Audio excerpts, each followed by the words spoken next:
Hello, welcome to another new episode of ESL Talk. We're rolling along really well in season 6, and we have another great episode for you today where we're talking about IELTS, we're talking about misconceptions and how to better prepare students for IELTS with our guest Sarah Omar. She's a real expert in this field and has a lot of knowledge about the test, so hopefully she'll be able to provide a little bit more insight and a little bit more expertise into IELTS if you teach it or if it's something you're thinking about teaching in the future. So really excited for that interview coming up in just a minute or two.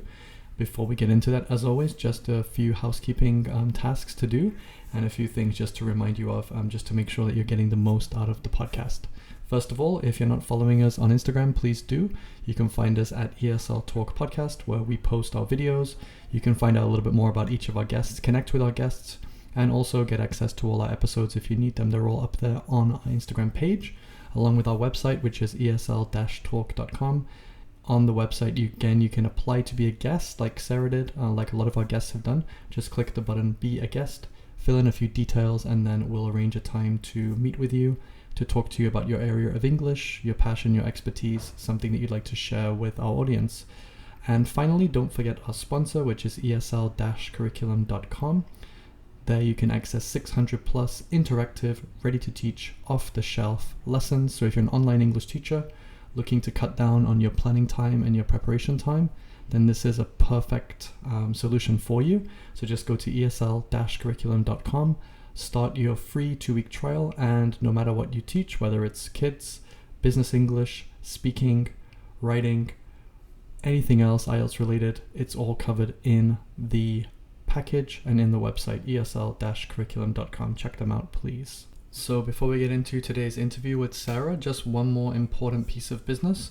If you are interested in teaching IELTS or test preparation and you'd like to know a little bit more about how to do this, where to get started, maybe how to build a curriculum, how to market yourself, and how to learn about the tests in a little bit more detail, then if you go to our website, esl-talk.com, we do have a specific test prep program that we have put together to help teachers like you who might need help getting started with this process. So all you need to do is go to the website, esl-talk.com, and there is a link there called Test Prep Program. All the details and information are there. You can find out about the program, and you can also reach out to me as well. If you'd like to know more, we'd love to be able to work with you and help you with test prep as well. All right, so let's get into this week's interview with Sarah, and let's find out about misconceptions, myths in IELTS, and how she prepares her students for IELTS as well.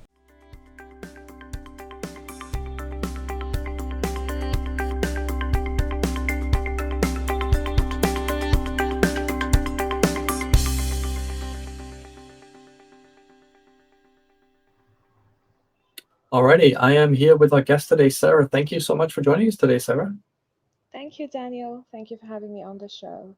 Yes, I'm very happy to talk to you about a topic that's very close to my own heart, which is IELTS misconceptions and how to prepare effectively for IELTS. So before we get into that in depth, could you share a little bit with us about your journey and what inspired you to get involved in IELTS, and maybe some myths and misconceptions that you commonly hear about? Okay, well, it's kind of a funny story.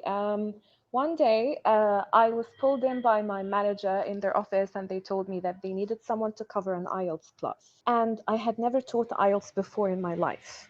It was just general English all the time, conversation English sometimes, business English, but never any exam prep of any sorts. So I panicked. I was really scared. Because I know that this is like high stakes course and people pay a lot of money in order to achieve the required band scores. So I was like, okay, what should I do? I have no clue what I should do. Should I plan? Should I just go into class? And then I sat down with my manager and a few other colleagues, and they started giving me some tips. The tips were all focused on like exam prep, exam techniques. Right. Let's just give them as much study practice as possible. So this is when it started to hit me that a lot of people were actually doing that without realizing that they're not really helping their students. Students go, they take the exam, they come back with the same band score, it doesn't budge. So there was something wrong with the process, either in our teaching or in the courses that we were delivering back then. So then the idea of misconceptions came through. And all over the years, I was like taking notes from my practice in the classroom, from observing other teachers that I was training, and even some untrustworthy information flying around on the internet most of the time, giving people the same tips and tricks, thinking that there's a shortcut for teaching IELTS when there's really none of this at all. It's just a big hoax. Yes, yes, yes. Because everything you're saying is extremely valid and extremely true in a lot of senses. So thank you for sharing that. And it's funny that you mentioned that one day you were called in and asked to do this, because this Mm. seems to be the story for a lot of people actually, Yes. and how they got started doing it as well. So we've touched on misconceptions, that these hacks, these tricks, they don't really exist. It's kind of a No. myth, but it's Mm. shared a lot, and it is a little bit dangerous for students taking Mm. the test as well. What are some of Mm. these misconceptions that you've heard or you've kind of learned about over the years? Okay, so the first one I just shared is that just go in the classroom with some practice tests, give them to your students, check their band score, that what they have achieved, like using, especially if you're teaching the receptive skills, reading and listening, just Hmm. give them the answer key, they check, and then they figure out, okay, I achieved really badly, or oh, okay, I achieved well, which was most of the time not what the story is, because students came where I was working, they were Hmm. coming with a lot of issues with all their skills, basically. Yes, yes, So, yes. so this is the first misconception. How does this affect teaching? Well, basically, the teacher relies a lot on testing versus teaching or developing the actual skills. So they don't really plan, or they Yes. go online to get some ready-made lesson plans, which is what I used to do, Hmm. unfortunately. Hmm. Ready-made lesson plans full of fun activities and cutouts in order Hmm. to fill in the time. So that would Hmm. be, if you're teaching a 2-hour class, the first hour goes to testing, then Hmm. checking the answers. Then the second hour is just some kind of fun interactive activities to help the students not feel bored or demotivated. Wow. Wow. So where This is the is actual really teaching taking place there? exactly so that Yes. so there was not much teaching, which brings me to the next Hmm. misconception, that a lot of teachers don't know that there's a difference between teaching an exams class or an exams Yes. course and a general English one. 100%. Yeah. How does this affect their approach then? What is their approach? The So same? basically, yeah, definitely. So with general English, there's a lot of grammar input and vocabulary, Hmm. which is lacking a little bit in some of these kind of courses that just rely on testing and that's it. And also, you give them a lot of, again, another mistake that happens in general English classes, that some teachers, when they're teaching a receptive skills lesson, they just give their students some comprehension questions, listen, read, answer, that's it. There's no skills development. So the same happens actually in the IELTS course. There's no skills development and a lot of reliance on testing rather than teaching. So that creates something called backwash effect. This is basically what the students feel when they are being tested all the time. There's no feedback given. They're just getting the same score over and over again. And then they feel extremely demotivated and they feel like, okay, there's no hope of getting this scores or taking the exam. Yes. Yes. I'm writing these things down because all these words resonate with me so much, and they're a little bit traumatic to hear because I've Oh, heard these stories so many times. I've witnessed this in classrooms as well. It's very, very demotivating, not just for you as a teacher, but also for students, hmm, because they don't know, they don't really understand why they're getting the score. Because right. a lot of times when I start teaching students with IELTS is, let's look at the band descriptors, let's break them down, let's see where you're at now and what you have to do Mm, to get to your level. And so many of them have like, what is this? What are you showing me? I don't understand this chart. I'm like, if you don't know right. how you're going to be assessed, how could you ever reach your score? It's very, very confusing. Exactly, exactly. And this brings me to the next misconception, which is a lot of teachers think that the band descriptors are not important at all and they're just for the examiners. So, what they end up doing in the classroom is that they either don't go of they don't go through them, they don't explain them, they don't break them down, because actually the public band descriptors that you can download online for free requires a lot of explanation, and you can actually design or plan your course around them, like you just said, where the student is, like what is their current English level versus what they are trying to achieve and how they can achieve that. So I used to think as well, I'm a culprit here, that those band descriptors, they're not important at all. I never showed them once on the boards, never went through them with my students up until like later on when I started understanding how to teach IELTS, and never gave them much thought. Like I really thought that this was basically for the examiner to use. Yeah, exactly. I mean, you know, this is the foundation of everything with the preparation. And again, that is all the examiner is going to use. So why not work to that instead of trying to oversimplify something that's actually quite simple when you break it down into the different sections or the different parts, right? So I think Exactly. that's something that's not really um, looked at enough and not really thought about enough, and Right. it's a real issue and it causes a lot of problems. Now, in terms of one myth or one thing that jumps out to you, what is an example of a particularly pervasive myth and its debunking, and how have you managed to debunk that now, knowing what you know now? Okay, here's a very common one. IELTS is a speed test. It's just about learning how to manage your time. Once you do that, you're good to go. This sounds a little bit naive, but for a point of time, I thought, okay, I can't really expect my students to achieve whichever score they are trying to achieve during a period of 4 weeks or 2 weeks, sometimes if I was teaching an intensive course. So I thought maybe there was a hack. And this hack would be to train the students to answer the questions, especially in the reading part, when you're doing the true, false, not given and the matching heading section. I thought that I could teach them like a few tricks to help them speed read without Mhm. really having to understand much of the text. Right. So at some point, I was actually teaching them how to match synonyms from the question, or Hmm. from the statement in the question, Hmm. to particular parts of the text. Okay. And okay, this would obviously help them read much faster, but it wasn't producing the results that I wanted them to produce.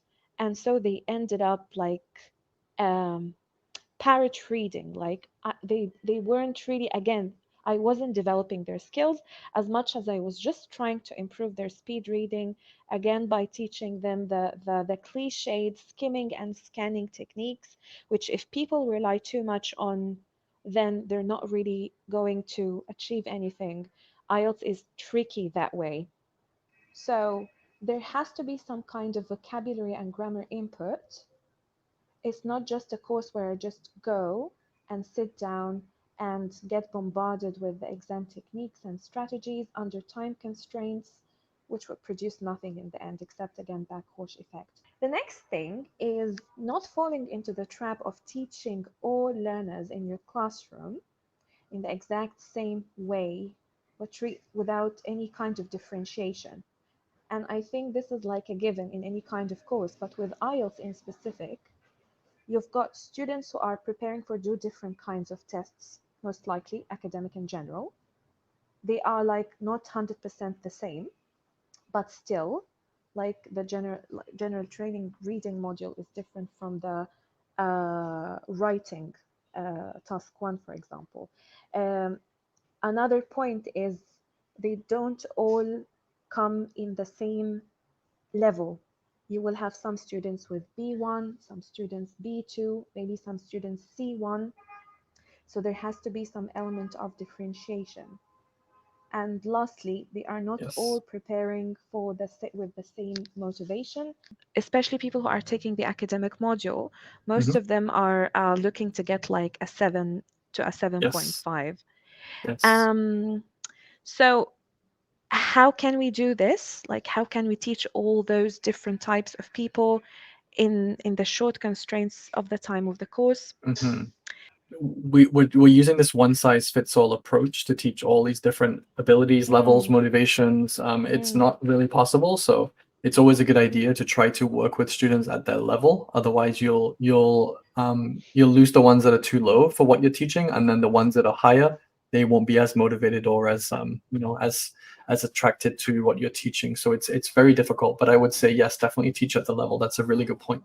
and although a lot of trainers used to advocate for like putting students, when grouping students, putting the weaker ones with the stronger ones, this didn't always work, to be honest, especially when they were peer checking in the writing. So if I'm a weak student, I wouldn't say weak, but my level is weaker than yours. You're a C1, for example, and I'm a B1, and my teacher is letting us peer work together and check our writing. How am I supposed to know your mistakes if I'm not aware of my mistakes? That didn't really produce anything, to be honest. So it doesn't always work. Maybe with the speaking, one of them can play examiner, examinee, and give feedback. But with the writing, this doesn't always work, especially with writing tasks too. Absolutely. And every student is different. They have a different level, they have different strengths and weaknesses. So again, Right. you're not necessarily setting them up for failure, but you're making it much more difficult for them to succeed if you're approaching it in this way. Exactly.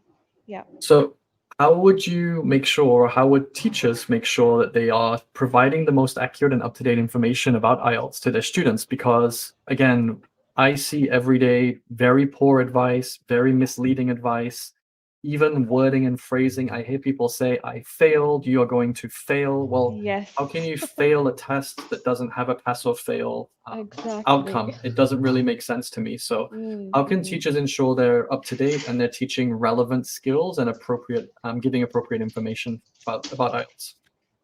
Okay, well, assuming your school is not providing in-service training of IELTS, then you're going to have to take the leads and be an autonomous teacher and put yourself in the student's shoes and study for the exam as if you were actually taking the exam.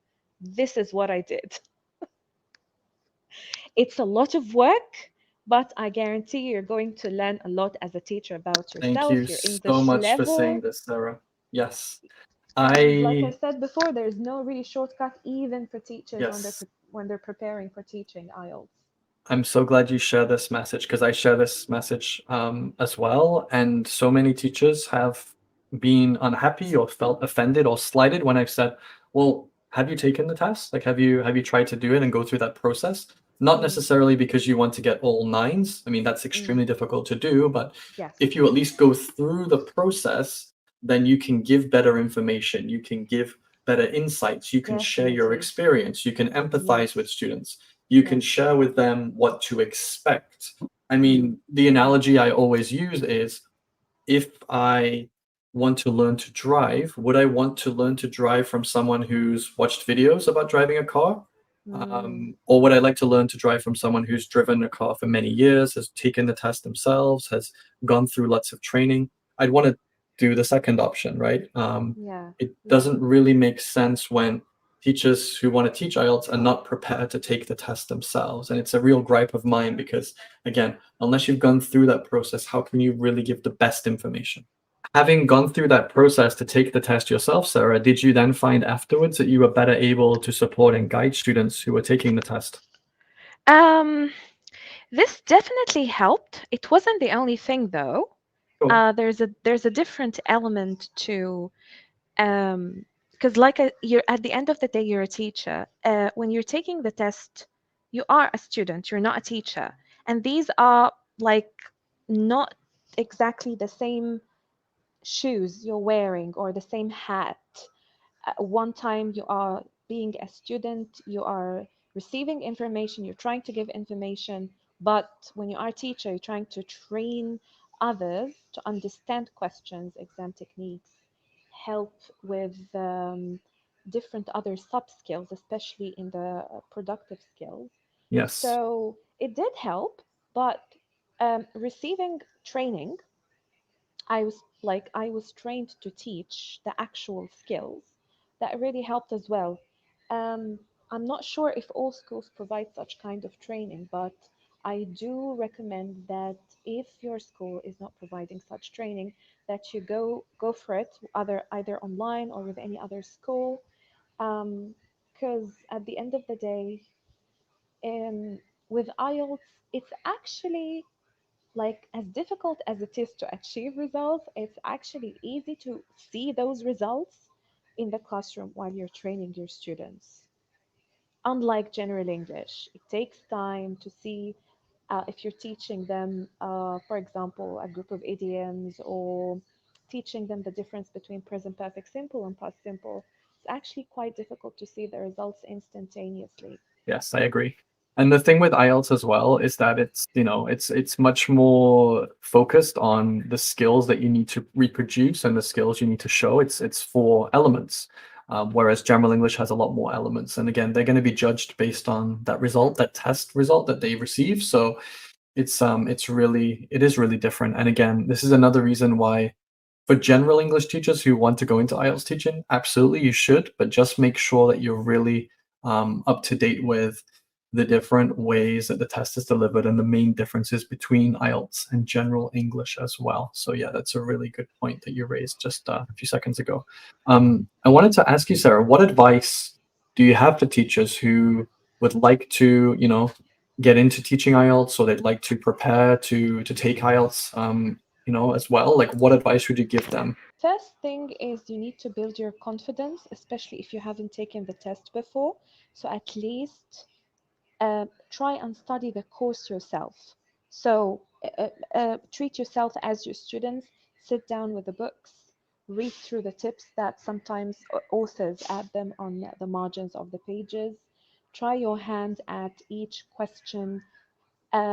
You're going to struggle a little at first, but it's okay.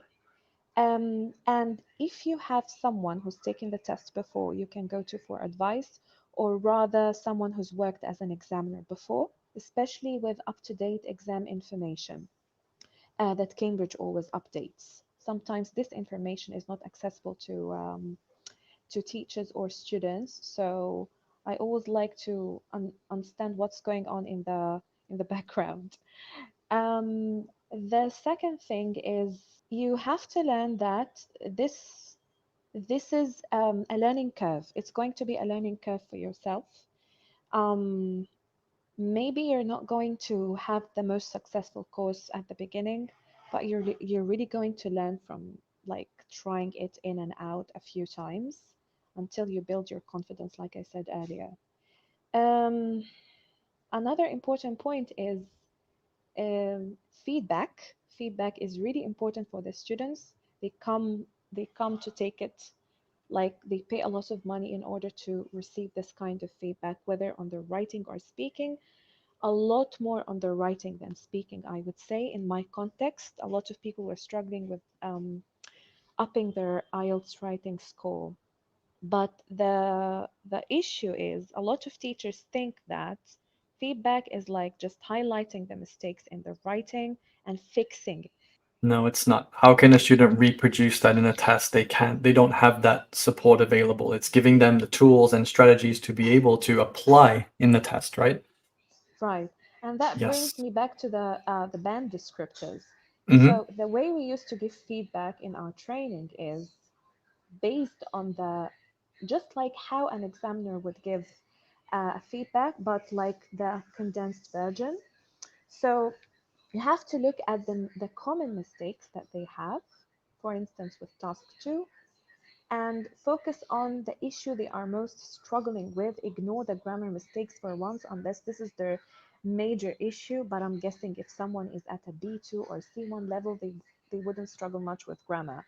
It's mostly task achievement or like cohesion and coherence, maybe some issues with punctuation. So focusing on the element that is um, hindering the students from achieving their score, especially if they have taken the test before and they seem to be producing the same results every time they took the test. Yep, I agree. I think that's some really sound advice. Again, there's four elements of the test, so that each element is worth 25%. For example, in writing, speaking is the same. So Mhm. if there's one particular skill that's really pulling them down, then obviously spend time focusing on that one first. Try to get them all at around the same level, and then you can look at increasing instead of just saying the grammar is terrible. And then just, it takes a long time to give feedback that way. So yeah, definitely break it down and give as much useful, productive feedback as possible that they can actually apply. I think that would be really helpful for students as well. So it's not again, with writing, I see a lot of students stuck on 6.5 and they say, "Oh, it's because Yeah. I was unlucky. It's because IELTS is a scam.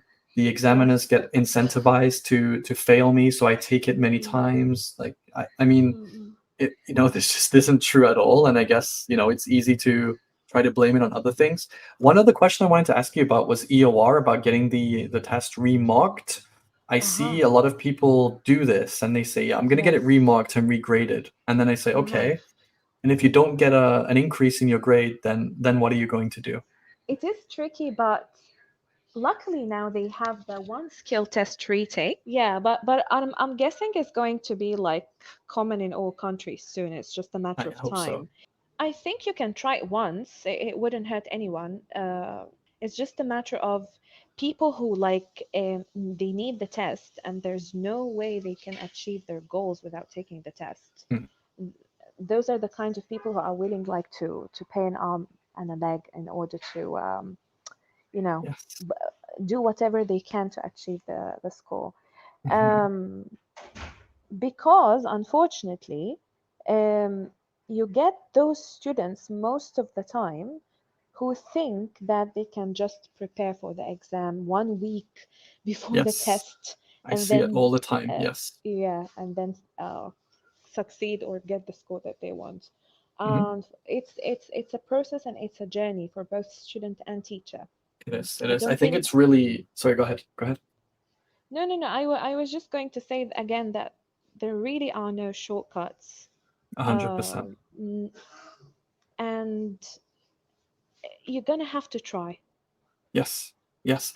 This is the biggest mindset shift when as a teacher, and for our listeners, if when you teach a student or you start working with a student, make sure you are very honest and open with what they need to do and their expectations, because a lot of the time teachers will just say, "Yeah, I can help you. I can get you a band 7 in a month." Well, it's possible, but not It's for everyone, very and everyone's common different. online. Yes, it is. This is very common. A lot of people are setting their courses like that, and Yes. this is really important for teachers and students. Be careful of the information you're getting online. Yes.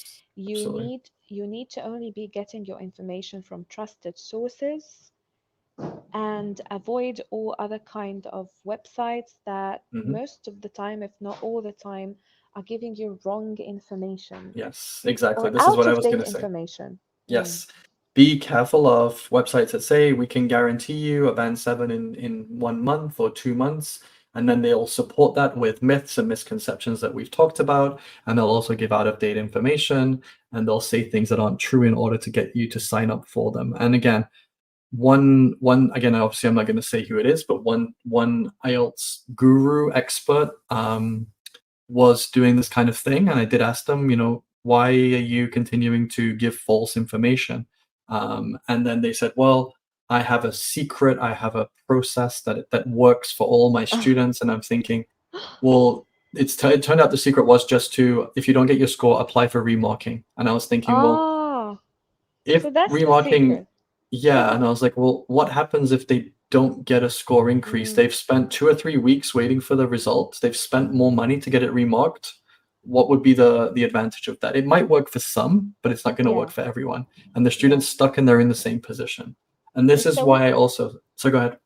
it's a wheel of fortune kind of situation. Like Yeah, keep yeah. spinning the wheel. Yeah, this is why I say as well, make sure you actually work with people who do know what they're talking about. So if you're looking for a teacher, have they taken the test and scored at least 8 overall, I would say? Have they worked as an examiner before? Great. Have they done training, the IDP training or the British Council training?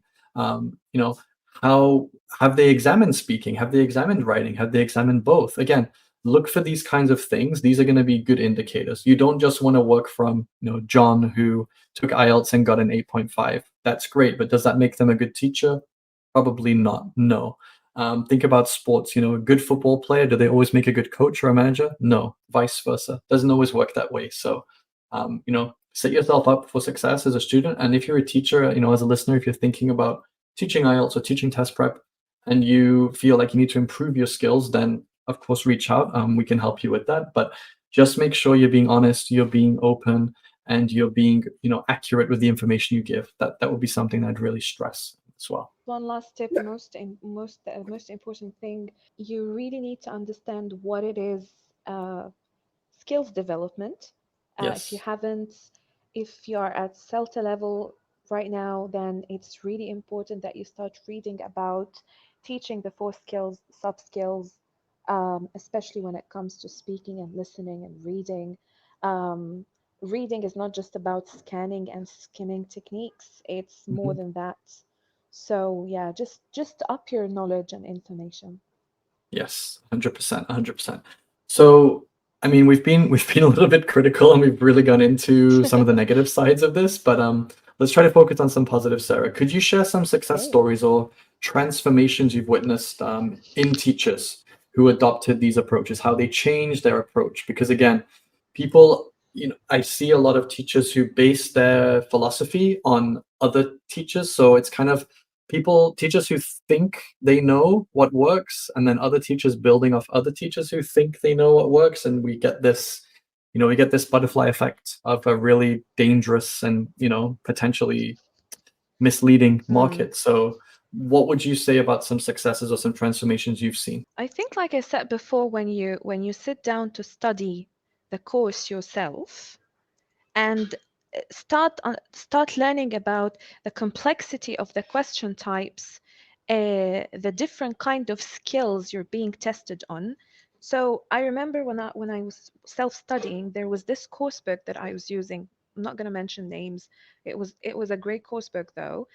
In the contents section, the author went into great detail about l- listing down which question is testing which subskill.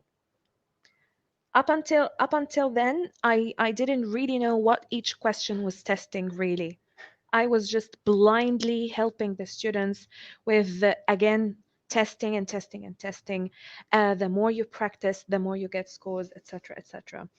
So this was really like a turning point in my teaching. I started transferring this information to them, and then they started understanding, and there was like a light bulb moment. Huh, okay, I know how MCQs work now. I know how they don't work. This is really important.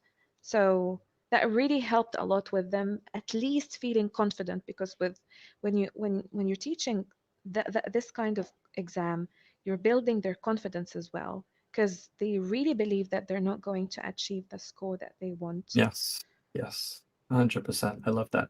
What is one takeaway you'd like to share with teachers about IELTS misconceptions or about IELTS myths and things that we've discussed today? One takeaway would be is to not rely on popular tips and tricks that are being shared online, on Mhm. YouTube, on these websites. Please steer away from them. So what should they rely on? Where are they going to get their information from? Or who are they going to get Uh, their information from? so, like I said earlier, either trusted sources from well known websites, like the ones you mentioned, from published course books by well known authors or well known publishing houses, which we all Mhm. know about. And if they can get trained either at their school or by an external course provider, that would be very, very useful. It will add a lot to their experience. Their teaching is going to change. You're not just going to be a general English teacher, you're also going to be an exams teacher, which is going to add a lot to your knowledge and experience. Yes. Um, so yeah, I think there's no really like a secret or hidden technique about how to prepare to become an IELTS teacher, except just to be prepared, study like a student, take the test, get trained. Yes, great advice. Thank you for sharing that, Sarah. How can our listeners get in touch with you? How can they find out more about what you've mentioned today, and maybe how could they ask you some questions if they have some? Well, you can find me on LinkedIn. Just search for Sarah Omar, and I will be so happy to get in touch with anybody who's interested in learning more about IELTS or anything else. Amazing. Thank you so much for the discussion. It was really interesting and insightful. Very reassuring as well to hear from a like-minded IELTS professional. So thank you for that, Sarah. And Thank yeah, I you. really enjoyed the chat. Thanks. So a big thank you there to Sarah Omar, who was kind enough to share with us her knowledge and expertise on the topic of IELTS. And I hope you found that useful and also insightful as well as a listener. Thank you again for listening to this episode. Don't forget to subscribe for new episodes each and every Wednesday. And as I mentioned at the top of the show, if you are looking for help with test preparation and it's something you might want to get into more, just visit our website, esl-talk.com. There you can find out more about our test prep teacher program. You can also listen to all our previous episodes, and you can also apply to be a guest as well. Just click the link, fill in a couple of details, and we can get in touch with you so you can be on a future episode. That is it for this week's episode. We will see you next week. Thank you so much for listening. Bye bye.